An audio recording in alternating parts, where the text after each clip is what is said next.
जब अंग्रेजों का सूरज पूरी दुनिया में चमक रहा था, तब पंजाब में एक शेर ऐसा भी था जिसकी छाव में अंग्रेज घुटने टेकने पर मजबूर थे।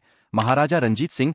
यह कोई साधारण कहानी नहीं, बल्कि उस सिख शेर की गाथा है जिसकी तलवार के आगे दुनिया की सबसे ताकतवर साम्राज्यवादी शक्ति भी घुटने टेकने पर मजबूर हो गई।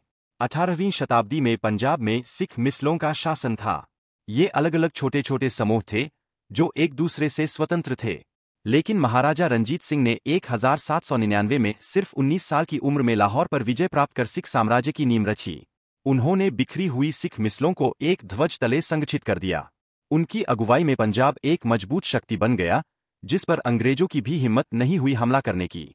महाराजा रंजीत सिंह ने महसूस किया कि सिर्फ संख्या बल से युद्ध नहीं जीता जा सकता, बल्कि रणनीति और आधुनिकता जरूरी है। उन्होंने फ्रांसीसी जनरल जीन बैप्टिस्ट वेंटूरा और इटालियन जनरल जीन एविटेबल जैसे यूरोपीय अफसरों को अपनी सेना का प्रशिक्षण देने के लिए नियुक्त किया। सिख खालसा फौज को आधुनिक तोपखाने, संगठित घुड़सवार टुकड़ियों और अनुशासित सैनिकों से सुसज्जित किया गया। रंजीत सिंह की सेना में जमालची तोप जैसी शक्तिशाली तोपें थीं, जो दुश्मनों को धूल चटा देती थीं। अंग्रेज जानते थे कि रंजीत सिंह की इस संगठित और शक्तिशाली सेना से भिड़ना उनके लिए आत्मघाती होगा। रंजीत सिंह सिर्फ युद्ध के मैदान में ही नहीं, बल्कि कूटनीति में भी माहिर थे। 1809 में उन्होंने अंग्रेजों के साथ सतलुज संधि की, जिसमें यह तय हुआ कि अंग्रेज सतलुज नदी के इस पार नहीं आएंगे और रंजीत सिंह उस पार नहीं जाएंगे। यह संधि रंजीत सिंह की कूटनीतिक जीत थी, क्योंकि इससे पंजाब में उनकी सत्ता को मान्यता मिल गई और अंग्रेज उनकी शक्ति को चुनौती देने की हिम्मत नहीं जुटा पाए। ब्रिटिश अफसरों ने माना कि रंजीत सिंह के रहते पंजाब पर कब्जा करना नामुमकिन था। महाराजा रंजीत सिंह केवल एक योद्धा नहीं थे, बल्कि एक धर्मपरायण शासक भी थे।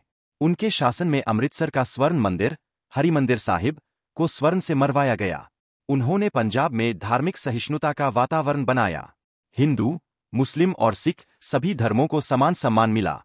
उनके प्रशासन में कड़े न्याय और सख्त कानून व्यवस्था थी, जिससे जनता सुखी और सुरक्षित थी। अंग्रेज जानते थे कि एक ऐसे शासक को हराना आसान नहीं, जिसके पीछे उसकी प्रजा का अपार समर्थन हो। अंग्रेजों ने पूरे हिंदुस्तान पर कब्जा कर लिया था, लेकिन पंजाब पर हमला करने की हिम्मत नहीं कर सके। जब तक महाराजा रंजीत सिंह जीवित रहे, 1839 तक, अंग्रेज पंजाब की तरफ देखने की हिम्मत नहीं कर सके। रंजीत सिंह के निधन के बाद ही अंग्रेजों ने पंजाब पर आक्रमण करने की योजना बनाई और 1845 में प्रथम आंग्ल-सिख युद्ध हुआ। लेकिन उनके जीवनकाल में अंग्रेजों ने कभी पंजाब पर कब्जा करने का साहस नहीं किया।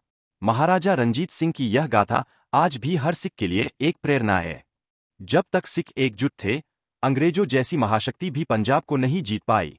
रंजीत सिंह ने सिखों को यह सिखाया कि एकता और साहस ही असली शक्ति है। उनका जीवन संदेश देता है कि जब तक सिख अपने धर्म, संस्कृति और पहचान के प्रति संगठित रहते हैं, तब तक उन्हें कोई ताकत नहीं हरा सकती।